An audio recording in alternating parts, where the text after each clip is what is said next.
Peter, who's one of the Anson fixers, who's come up from Worcester this morning, and he's brought us this single cylinder petrol engine, which has been restored by myself from what was in a condition that was beyond it really.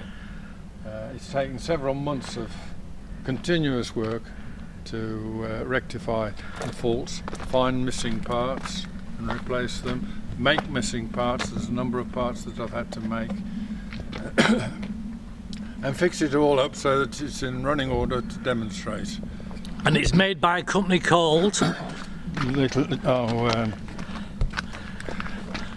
Engine Works, Cliff Engine Works. Cliff Engine Works. From Bingley, so it's a Yorkshire engine. That's right. Is it a petrol, purely petrol, or is it petrol paraffin? No, pure petrol. Single cylinder. Single cylinder magneto ignition. So is it an induction? Yeah, it's the type though with a floating inlet valve. Right. So it hasn't got valve. So as you say, it's got rods to the governor. side. It goes straight to the rather nice brass carburettor. So that's the maker's plate. That's right. The maker serial number.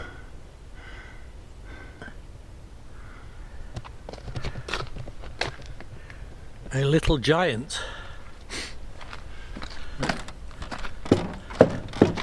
That's the knock in it. Has a bit of excessive end float. It is very, very excessive. Yeah. That's a nice little engine. It's nice, yeah. And another credit to your skills of refurbishing engines.